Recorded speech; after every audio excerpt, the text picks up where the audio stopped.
우리가 하나님께 기도할 때 이렇게 할 때가 많이 있습니다. 하나님, 우리에게 복을 주옵소서. 좋은 기도죠. 저도 많이 하는 기도입니다. 하나님, 우리에게 복을 내려 주옵소서. 반드시 우리가 해야 될 기도라고 생각이 듭니다. 그런데 문제는 이 복을 어떻게 우리가 규정하느냐, 정의하느냐, 내가 원하는 대로 되게 하시는 것을 복으로 규정하고 그렇게 기도할 때가 많지는 않은가 하는 것입니다. 그러니까 한마디로 쉽게 살고 싶은 겁니다. 어렵게 되고 싶지 않은 것. 그렇게 기도할 때가 많지 않은가 하는 것입니다. 그런데 이 초대교회 성도들은 쉽게 사는 것을 위해서 기도한 것이 아니라 복의 근원이신, 그것도 영원한 복의 근원이신 예수님을 얻으려고 안정된 자신의 생활, 직업과 전토와 신분과 그 모든 것들을 버리고 예수님을 믿고 따랐던, 그래서 흩어진 나그네가 된 그런 성도들입니다. 정반대죠.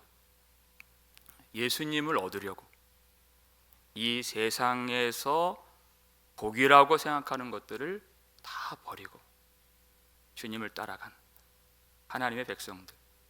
그래서 하나님이 우리에게 주시는 은혜란, 우리가 오늘도 은혜를 구하길 간절히 원하는데요, 하나님이 주시는 은혜란 우리 삶의 고통이 다 지워지고 없어지는 은혜가 아니라 우리에게 주어진 모든 시련과 고통을 능히 이기며 살 수 있게 해주시는 하나님의 능력인 것입니다.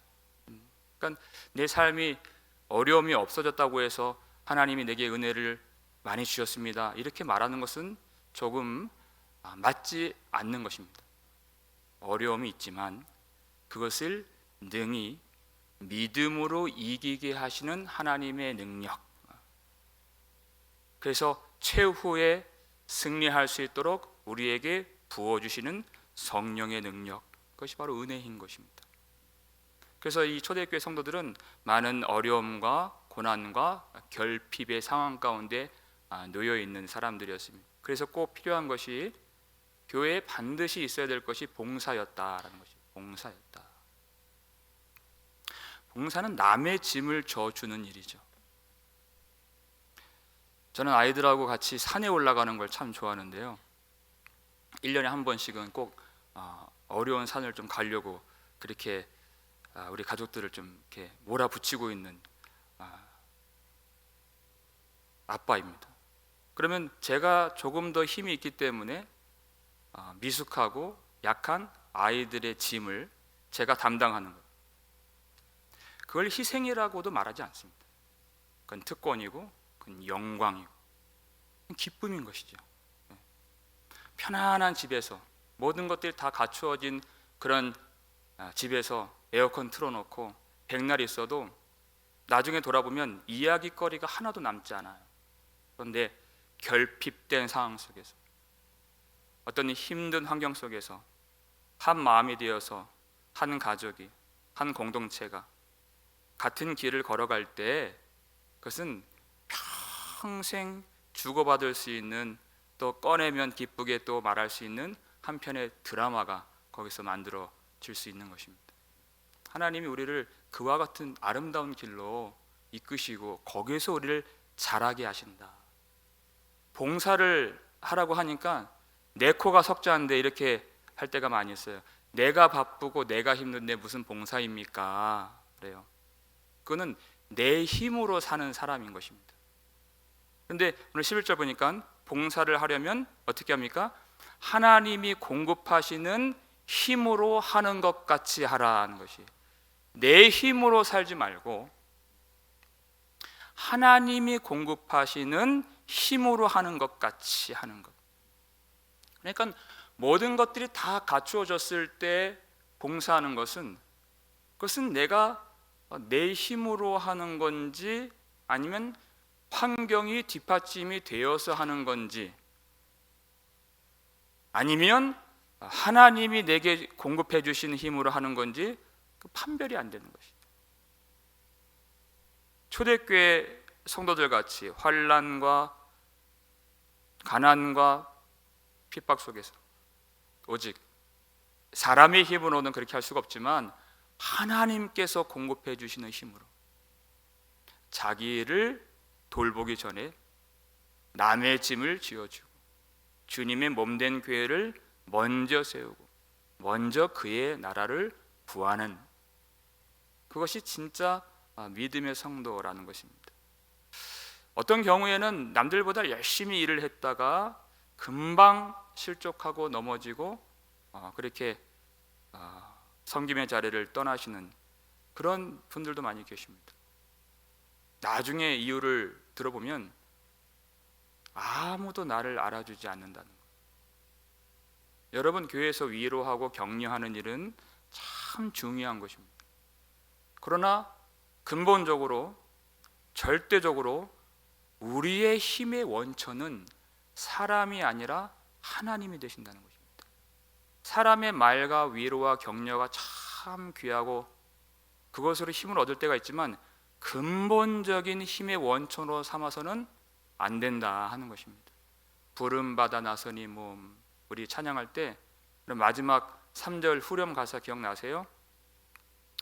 이름 없이 빛도 없이 감사하며 섬기리다. 이름 없이 빛도 없이 감사하며 섬기리다. 사람들이 좋은 것 줄 수도 있고 사람들이 나쁜 것 줄 수도 있습니다. 그러나 하나님이 내게 공급하시는 그 은혜가 너무나도 큰 나머지 사람들이 무엇을 주든 그것이 전혀 내게 어떠한 흔들림을 주지 않는, 교만하게도 하지 않고 낙심케도 하지 않는, 사람들이 주는 것이 아무것도 아닌 것처럼 보이게 되는 절대적인 힘의 원천이 하나님 되시는 그런 참된 예배자요 봉사자 되시기를 주님의 이름으로 축원합니다. 내가 어떤 좋은 환경 때문에 일하는 것이 아니라 사람들이 주는 것 때문에 그래서 내가 힘을 받아 하는 것이 아니라 오직 하나님이 내게 공급해 주시는 힘, 내 속에서 나를 주장하시고 내게 소원을 주시고 필요한 능력을 주시고 때를 따라 돕는 은혜를 주시고 지혜를 주시고 역사하실 예수 그리스도로 말미암아 우리가 그 일을 감당한다면 전혀 좋은 상황이 아니지만 내 속에 계시는 예수 그리스도의 역사로 말미암아 우리가 봉사할 수 있고 교회를 섬길 수 있게 된다면 예수님을 보내신 하나님 아버지께 모든 영광이 돌려지는 것입니다. 그와 같은 하나님이 공급하시는 힘으로 하는 것 같이 하라. 그와 같은 모습이 초대교회에 나타났어요. 사도행전 4장 32절 말씀입니다. 읽겠습니다. 믿는 무리가 한 마음과 한 뜻이 되어 모든 물건을 서로 통용하고 자기 재물을 조금이라도 자기 것이라 하는 이가 하나도 없더라. 아멘. 여기서 오늘의 포인트는 믿는 무리가에 두고 싶어요. 믿는 무리가, 이것이 전제입니다. 믿음이 전제라는 것이. 뒤에 나오는 내용들이 참 놀랍지만 자기 재물을 조금이라도 자기 것이라 하는 이가 하나도 없는 것이 참 놀라운 일이지만 그 전제, 믿는 무리가 한 마음과 한 뜻이 돼요. 믿음이 여기서 나타난다. 믿음이 지금 드러나는 장면을 우리가 지금 보고 있는 것입니다. 이게 바로 믿음이다. 먼저 그 믿음은 한 마음과 한 뜻이 되도록 하는 믿음이다. 내 혼자 예수를 믿고 내 혼자 구원을 받는 수준에 머무르는 그런 믿음이 아니라 내가 믿음이 있다면서 교회를 어렵게 하고 도통 상대방과 말이 통하지 않는 그런 일들이 얼마나 많이 있습니까? 그건 믿음이 아니라는 것입니다. 믿음은 한 마음이 되게 하는 거예요. 한 마음이 되게. 이게 기적이죠, 여러분. 한 마음이 되는 것이 여러분 얼마나 어려운지 우리 가정에서 맨날 경험하잖아요. 내가 제일 좋다고 하는 사람, 내가 고르고 골라서 결혼한 그 사람 말이 통하나요, 여러분? 오죽 그러면 남편이라고 그래요. 남편이 뭐라 그럽니까? 남의 편이라고 하는 거예요. 남의 편. 오죽 말이 안 통하고 답답하면 그렇게 사람들이 시쳇말로 그렇게 하겠느냐고요. 마음이 하나가 되는 것은 성령의 역사로만 된다는 것입니다. 사람이 어떤 작용과 어떤 관계로 되는 것이 아니라 한 마음과 한 뜻이 되는 것. 교회 지도자의 뜻이 아니에요. 어떤 유력한 사람의 뜻이 아니에요. 그리스도의 마음을 본받아서 한 마음이 되고 한 뜻이 되는 것입니다. 물건을 통용하게 돼요. 자기 재물을 조금이라도 자기 것이라고 하는 이가 하나도 없다. 내 것이 없어지는 거예요. 내 것이 없어지는 거예요. 이것이 기적이고 이것이 하나님의 나라라는 것입니다. 내 것, 내 돈이 없고 내 집이 없고 내 땅이 없고 내 물건이 없는 것. 왜 없을까요? 내 것이. 하나님의 은혜가 밀려오니까 자아가, 그 단단하게 굳어졌던 자아가 다 해체되고 다 무너지게 되는 것이. 이것이 믿음이다. 나도 없고 세상도 없고 구속하신 주만 보이도다. 내가 없는데 내 소유, 내 돈, 내 물건이 어디 있습니까? 내가 없는데요. 내가 없고 예수님만 있습니다. 이게 믿음이라는 것입니다. 은혜가 밀려오니까 자아가 해체되고 하나님의 나라가 세워지게 되는 장면이에요. 하나님의 은혜는 항상 하나님의 나라를 이루는 하나님의 은혜인 것입니다. 자아가 굳게 선 곳, 자아가 아주 똘똘 뭉쳐서, 자아가 그렇게 단단해져서 있는 곳을 보세요. 그건 가정도 지옥이고 교회도 지옥이에요. 자아가 살아있는 곳, 너무나도 무서운 곳입니다. 그러나 하나님의 은혜가 밀려와서, 위로부터 하나님의 은혜가 내려와서 조금 더 자기의 것이 보이지 않는 오직 예수 그리스도의 의와 예수 그리스도의 영광만이 보이는 그곳에는 놀라운 하나님의 나라의 역사가 일어나게 되는 줄 믿으시길 바랍니다. 사도행전 4장 32절이었잖아요. 34절 보니까 그 중에 가난한 사람이 없으니, 이게 그 결과예요. 하나님이 은혜를 부어주신 그 결과. 그 결핍과 가난과 환난으로 시작했던 초대교회가 그 중에 가난한 사람이 없으니 이렇게 되는 것이, 처음부터 가난하지 않고 처음부터 좋은 환경으로 출발한 것이 아니라 환난 속에 있는 성도들 가운데 성령이 부어지고 성령의 역사, 예수 그리스도의 마음을 본받게 되고 한 마음이 되고 한 뜻이 되었을 때 그 중에 가난한 사람이 없게 되는 거예요. 그러니까 하나님의 역사가 어디에서 일어나는가, 하나님이 공급하시는 힘이 있는가 그렇지 않은가를 어디서 볼 수 있어요?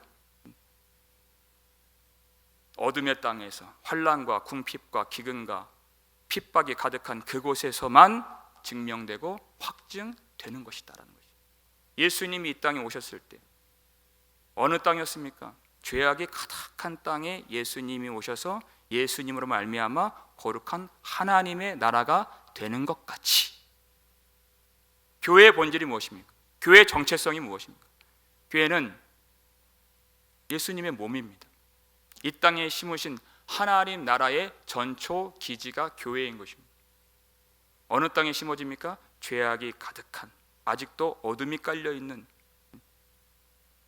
박해와 기근과 환난이 가득한 그곳에 이 교회가 심어졌을 때, 세워졌을 때 정말 살아있는 교회인가, 하나님이 공급하시는 능력과 은혜가 충만한 교회인가, 그리고 그 속에서 자라나는 교회인가 하는 것, 그것이 이 어둠의 땅에서 확증되고 증명되는 것이다는 것입니다. 그러니까 성도들이 어떠한 환경에서, 상황에서 그 믿음을 받고 그 믿음이 자라게 되는 것인가 하는 것이, 좋은 환경이 아니라는 것입니다. 우리 12절 말씀 우리 성경책을 보시면서 함께 하겠습니다. 사랑하는 자들아 너희를 연단하려고 오는 불시험을 이상한 일 당하는 것 같이 이상히 여기지 말고. 이렇게 했어요. 사랑하는 자들아 너희를 연단하려고 오는 불시험을 이상한 일 당하는 것 같이 이상히 여기지 말고. 불시험, 우리는 그것을 아주 이상히 여기는 버릇이 있다는 것입니다. 그것을 악한 것으로 여기고 그것을 비정상적인 상황이라고 여길 때가 많이 있습니다. 거기에는 어떠한 공로의식이 깔려 있는 것입니다. 하나님, 우리가 이렇게 하나님을 섬기지 않았습니까? 왜 나를 이렇게 박대하십니까? 라는 것입니다. 하나님, 우리가 그렇도록 기도를 하지 않았습니까? 왜 하나님 우리를 외면하십니까? 내가 하나님께 드린 행한 어떠한 것들 때문에 더 이상하게 여기는, 예배하지 않았다면야, 기도하지 않았다면야 이상하지 않을 텐데 이렇게 주님 앞에 나와서 주님을 섬기는데 왜 우리에게 어려움이 있습니까? 하나님 대답 좀 해보시죠. 이런 태도라는 것입니다. 그것을 이상하게 여기지 말라. 우리는 하나님의 사랑을 우리가 살아가는 어떤 좋은 환경으로 가늠하는 그런 습성이 있다는 것입니다. 그것은 기복신앙에서 나온 것입니다. 기복신앙이 심겨지고 나서 나타난 쓴뿌리가 바로 그와 같은 생각들입니다. 여러분, 한국교회 안에 기복신앙이 들어왔을 때 정말 수많은 사람들이 예수를 믿겠다고 그렇게 교회로 찾아오게 되는 것은 아주 긍정적인 효과였습니다. 그러나 머지않아서 그 수많은 사람들이 또 실족하고 교회를 떠나는 일, 그러한 일도 나타나게 된 것을 우리가 잘 알지요. 왜냐하면 성경이 뭐라고 말씀하는지를 제대로 정확하게 기복신앙은 말해주지 못하기 때문입니다. 불시험을 이상히 여기지 말라는 말씀은 하나님이 누구신지를 알아야 된다는 뜻인 것입니다. 하나님이 어떻게 일하시는지, 하나님이 어떻게 우리를 구원하시는지, 하나님의 일이 무엇인지, 하나님의 사랑이 무엇인지, 그것을 명확하게 알아야 된다는 것입니다. 사랑하는 자들아, 이렇게 시작이 돼요.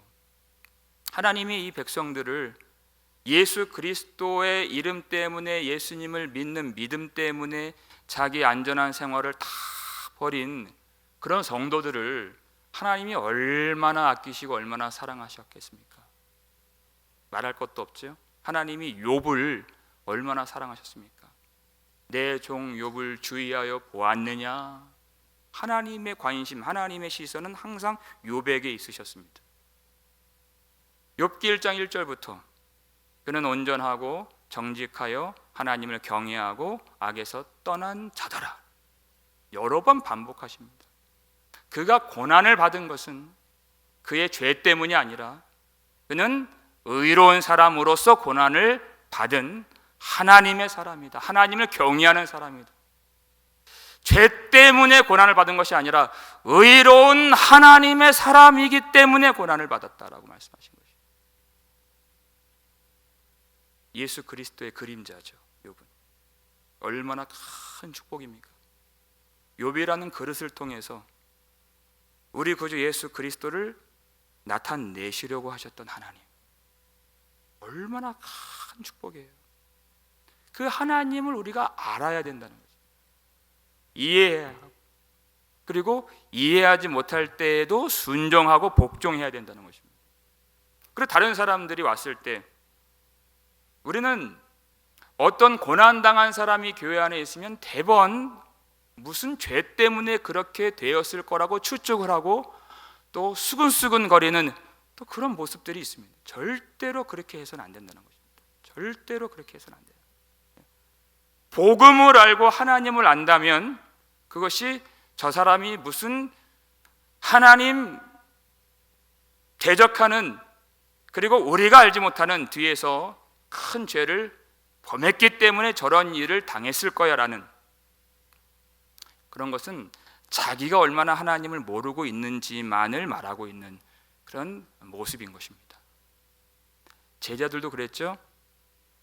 태어날 때부터 맹인된 사람을 보고서 예수님 앞에 나와서 저 사람이 맹인으로 난 것은 누구의 죄 때문입니까? 그의 죄 때문입니까? 아니면 그의 부모의 죄 때문입니까? 이렇게 질문을 했어요. 분명히 누군가의 죄 때문에 저렇게 됐을 거라고 그들은 단정을 내린 것입니다. 예수님이 아니라고 하시잖아요. 요한복음 9장 3절 말씀에 나와 있습니다. 읽겠습니다. 예수께서 대답하시되 이 사람이나 그 부모의 죄로 인한 것이 아니라 그에게서 하나님이 하시는 일을 나타내고자 하심이라. 아멘. 그가 맹인으로 태어난 것이 그 사람의 죄 때문도 아니고 그의 부모의 죄 때문도 아니다. 여러분, 죄 때문에 맹인으로 나고 죄 때문에 나병 환자가 된다면 여러분, 우리가 살아남을 수 있었을까요? 우리가 온전하게 건강하게 이렇게 존재할 수 있었을까요? 우리가 다 그렇게 태어나야죠. 아니다. 그에게서 하나님이 하시는 일을 나타내고자 하심이란 하나님의 일, 그의 눈을 열어주시고 그리고 그의 영안을 열어주셔서 예수 그리스도를 보게 하시고 그 예수 그리스도가 하나님의 아들이심을 하나님이 나타내시고자 하나님이 하시는 일이다라는 것입니다. 이와 같은 복음을 알지 못하면 고난을 당한 성도가 교회를 찾아왔을 때 수근수근거립니다. 수근수근. 여기저기서 상처받고 깨지고 터져서 교회를 왔는데 교회가 안식처가 되지 못하고 가장 날카롭게 찌르는 그 상처 난 곳에 소금까지 뿌리는 그런 교회가 될 수밖에 없다는 것입니다. 하나님을 모르는 교회예요, 그것은. 그러나 하나님을 알고 이와 같은 복음을 알게 되면 이제 내용을 알기 때문에 진실하게 그 영혼을 품어줄 수 있는, 진정으로 위로할 수 있는, 사람의 말로 위로하는 것이 아니라 하나님이 말씀하시는 그 말씀으로 위로할 수 있는 그런 참된 교회가 되는 것입니다. 예수 그리스도의 십자가를 안다면 이제 심판과 형벌은 지나간 것이. 왜 그와 같은 어려움이 있습니까? 너희를 연단하려고 이 내용을 아는 것이. 우리를 자라게 하시려고, 우리의 믿음을 굳건하게 하시려고, 우리를 더욱 온전하게 하시려고 그와 같은 일을 하나님이 허락해 주셨다. 연단이라는 것이 무엇일까요, 여러분? 우리 스가랴 말씀 13장 9절 말씀입니다. 읽겠습니다. 내가 그 3분의 1을 불 가운데 던져 연단하며 금같이 시험할 것이라. 그들이 내 이름을 부르리니 내가 들을 것이며 나는 말하기를 이는 내 백성이라 할 것이요 그들은 말하기를 여호와는 내 하나님이시라 하리라. 아멘.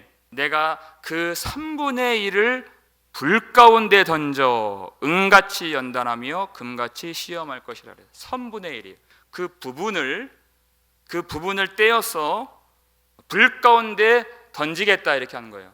전체가 아니에요. 예수를 믿는다고 교회를 다닌다고 나는 믿음이 있다고 하는 모든 사람들이 아닙니다. 그 속에 어떤 부분을 떼어서 이것이 하나님의 선택인 것이, 선택받은 사람들 어떻게 하십니까? 불 가운데 던져 그랬어요.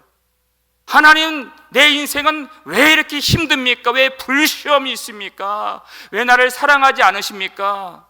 왜 나만 이 고난을 받습니까? 이렇게 얘기해요. 얼마나 잘 모르고 한 말입니까? 하나님의 뜻을. 그게 성별이라니까요. 선택이라니까요.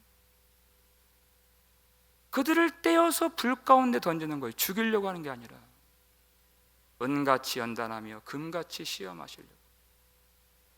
은같이 연단하며. 은을 연단할 때, 금을 연단할 때 뜨거운 풀무불에 집어넣어요. 그것을. 그러면 단단했던 그 금이 물처럼 녹아지죠. 그리고 이 검은 티가, 그 단단했을 때는 안 보였던 그 티가 다 이렇게 올라와요. 이러한 일들을 계속 반복을 하죠. 그래서 그 더러운 것들을 제거하고 또 더러운 것들을 또 제거해서 그 금을 순도 높은 순금으로 만드는 그 과정을 연단, 이렇게 말하는 거죠. 연단. 우리를 그렇게 연단하시겠다. 믿음이 있지요. 믿음이 있으니까 나왔죠. 믿음이 있으니까 말씀을 듣죠. 근데 그 믿음 속에 아주 거무튀튀한 것들이 많이 들어있다는 거예요. 우리 죄성이 있잖아요. 우리 정욕이 있잖아요. 믿음이 있다고 하면서 욕심이 있지 않습니까? 없는 것처럼 보였는데 어느 순간 일어나요. 그 욕심이, 탐심이 일어난다고요. 우리 속에 교만함이 왜 없습니까? 주님이 아시기 때문에 은같이 연단하며 금같이 시험하기 위해서 그 뜨거운 풀무불에 집어넣는 거예요. 그 하나님의 도가니가 우리의 인생이라는 것입니다. 여기에서 연단을 받죠. 여기에서 뜨거운 불에 던져지는 사람들은 내 백성이요. 그래서 내 백성이요. 예수님 오신 다음에 뜨거운 불에 던져지는 자들은 하나님의 백성이 아닌 것이에요. 그건 심판이에요. 하나님의 백성은 여기에서 불에 들어가는 것이에요. 여기에서. 그러면 어떤 고백이 나오면 여호와는 내 하나님이시라, 이런 고백이 나오는 것이에요. 하나님이 그토록 선지자들을 보내시고 그럼 그들이 또 죽이고, 하나님이 보내시고 그들이 또 죽이고, 왜 그렇게 말씀을 안 들을까요? 왜 회개를 안 할까요? 왜 회개하라고 하면 왜 기분이 언짢아질까요? 교만하기 때문에 그런 것입니다. 마음이 굳어져 있기 때문에. 그래서 하나님이 예비하신 것이 뜨거운 풀무불, 불같은 시험이라는 것이, 그 안에 집어넣으신다는 것입니다. 그를 살리시려고. 그러면 그 딱딱했던 금이 녹아지듯이 우리 굳어진 마음이 물같이 녹아져요. 거기서 우리를 연단하시고 너는 내 백성이라 하시는 그 말씀이 들려오게 되고, 그리고 우리가 뭐라고 고백합니까? 여호와는 내 하나님이시라. 이 고백이 거기에서 터져 나오지 않았습니까? 우리 인생이 꽃길만 같았더라면 어떻게 하나님을 부르고 여기까지 왔을까요? 그런 일은 있을 수 없는 것입니다. 하나님을 어디서 만났습니까? 제가 참 좋아하는 찬양입니다. 하나님께로 더 가까이 갑니다. 고통 가운데 계신 주님, 변함없는 주님의 크신 사랑, 영원히 주님만을 섬기리. 처음에는 그것이 하나님의 임재인 줄 몰랐습니다. 나만 당하는 고난인 줄 알았습니다. 나중에 알고 보니까 그 불같은 시험이 나를 사랑하시는 하나님의 구원의 임재였다는 것입니다. 하나님께로 더 가까이 갑니다. 고통 가운데 계신 주, 나를 위해서 십자가에서 죽으신, 나의 죄 때문에 불시험을 당하신 예수님을 만나는 자리가 바로 그 불시험이었다는 것입니다. 우리를 만나 주시려고 십자가에서 죽으신 예수님을 그 어려운 형편 속에서 우리가 만나고 여호와는 내 하나님이시라 이 고백을 할 수 있었던 것입니다. 그 하나님을 알게 된다면 어떻게 우리가 반응할 수 있겠습니까? 우리 마지막 13절 말씀 읽겠습니다. 오히려 너희가 그리스도의 고난에 참여하는 것으로 즐거워하라. 이는 그의 영광을 나타내실 때 너희로 즐거워하고 기뻐하게 하려 함이라. 아멘. 우리의 소원은 고생하지 않고 편하게 살다가 구원을 받는 것이었을 것입니다. 고생하지 않는 것, 쉽게 가는 것, 그리고 구원받는 것. 그러나 하나님의 소원은, 하나님의 생각은, 하나님의 목적은 전혀 다릅니다. 우리를 그 아들의 형상을 본받도록 만드시는 것, 예수님을 닮도록 만드시는 것. 어떻게 하실까요? 그리스도의 고난에 참여하게 하심으로. 요한복음 15장 4절 말씀, 내 안에 거하라, 나의 안에 거하라. 여러분, 예수님 안에 어떻게 거합니까? 그냥 이렇게 예배드리면 주님 안에 거하는 겁니까? 기도하면, 단지 기도하면 예수님 안에 거하는 걸까요? 우리의 삶이 일주일에 한두 번 예배드리는 이 시간, 한두 시간, 세네 시간만이 아니라 우리의 전체의 삶이 예수님의 삶이 되기를 원하신다는 뜻인 것입니다. 우리의 삶이, 우리의 생활이, 우리의 걸음이, 우리의 길이, 우리의 인생이 예수님의 것과 같기를 원하신다. 어떻게 그렇게 만드십니까? 그리스도의 고난에 참여하게 하십니다. 그게 주님 안에 거하는 것이에요. 그 사도행전 5장 보니까 사도들이 예수님처럼 채찍에 맞고 능력을 받으니까 그들이 기뻐해요. 인간적으로는 이해가 안 되잖아요. 여러분, 매를 맞는데 왜 기쁨이 옵니까? 환난을 당하는데, 욕을 먹었는데, 능력을 받았는데 왜 즐거움이 일어나요?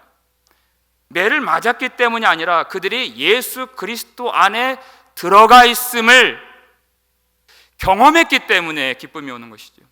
자신이 이 일로 말미암아 주님 안에 있음을 경험하고 그 능력과 채찍질이 그것을 증언해 주기 때문에 그 기쁨은 구원의 확신으로 오는 것입니다. 세상 길을 걸어가면서 내 뜻대로 살면서 구원의 확신은 절대 오지 않습니다. 주님의 길을 걸어가야 우리의 삶이 주님의 걸음과 주님의 길과 일치가 되어야, 우리가 주님 안에 있어야 구원의 확신을 누릴 수 있는 것입니다. 어떤 분들은 교회 안에서도 하고 싶은 대로 막 하시는 분들이 있어요. 내가 하고 싶은 대로 하는 거예요. 하고 싶은 말이 있으면 참지 않고 다 쏟아놓습니다. 자기가 중요하기 때문에. 근데 반면 어떤 분들은 그렇지 않습니다. 남이 잘못한 것도 내가 잘못했다고 하고 싶은 말 다 하지 않습니다. 자기가 욕을 먹는 걸 택합니다. 왜냐하면 자기를 위해서가 아니에요. 주님의 몸된 교회를 위해서요. 주님의 종이죠. 그것이 주님을 사랑하는 거죠. 주님을 위해서요. 주님이 이 교회를 어떻게 세우셨는지를 알기 때문에 내가 욕먹고 내가 비난받고 내가 능력당하고, 이것이 자기를 부인하는 것이죠. 세상과 보조를 맞춰서 살아가는 것은 그건 쉬운 일입니다. 그건 넓은 길이고 그건 많은 사람들이 다 그 길로 가고 싶어하는 그런 길인 것입니다. 그러나 나를 따라오려거든, 예수님 그랬어요. 자기를 부인하고 날마다 자기 십자가를 지고 따라올 것이니라. 이것은 길이 좁고 협착하여 많은 사람이 찾는 길이 아니라고 말씀하셨습니다. 그러나 그 길을 갈 때 기뻐하라는 것이에요. 왜냐하면 예수님이 다시 오신다는 말씀을 하고 있습니다. 예수님이 영광 중에 승리의 주로 다시 오실 때에, 이 세상을 심판하려고 오실 때에 주님 안에 있는 자들, 주님 때문에 자기를 버리고 주님 때문에 자기를 부인하고 주님의 이름 때문에, 믿음 때문에 능력받고 고난받은 주님의 사람들을 구원하실 때 주님의 보좌, 주님의 영광, 주님의 승리로 그들을 이끌어 가실 것이기 때문에 그와 같은 믿음을 가지고 즐거워하라. 주님이 오실 것을 믿고 즐거워하라 것입니다.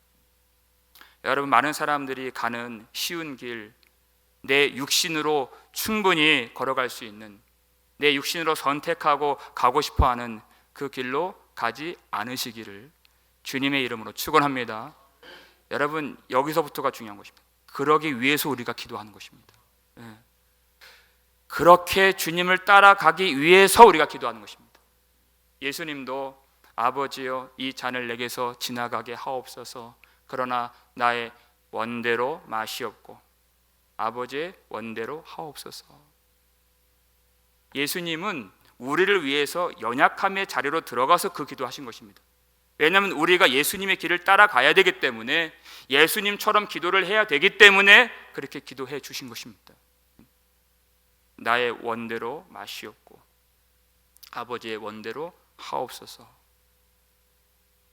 내 육신으로 선택하고 판단한 그 길로 가지 말게 하시고 오직 성령을 쫓아서 자기를 부인하여 십자가를 지고 주님을 따라갈 수 있는 참된 믿음을 주옵소서.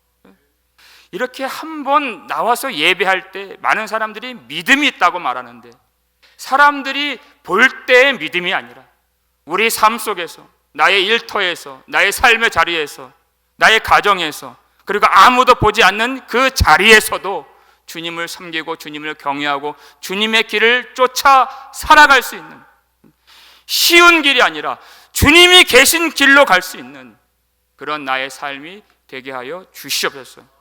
주님의 길로 갈 때 온 세상이 천만인이 나를 미워할지라도 주님 한 분만이 나를 사랑해 주시는, 나를 인정해 주시는 그 영광의 길로 갈 수 있도록 우리에게 은혜를 부어 주시옵소서. 예수님을 따라가는 것입니다. 그 앞에 있는 기쁨을 위하여 십자가를 참으시고 그 십자가를 개의치 아니하셨던 예수님과 같이 그 주님의 은혜가 오늘 이 밤에 우리 가운데 충만하여 끝까지 주님의 걸어가신 그 십자가의 길, 생명의 길, 영광의 길, 주님과 함께 끝까지 걸어갈 수 있는 저와 여러분 되시기를 주님의 이름으로 축원합니다. 우리 함께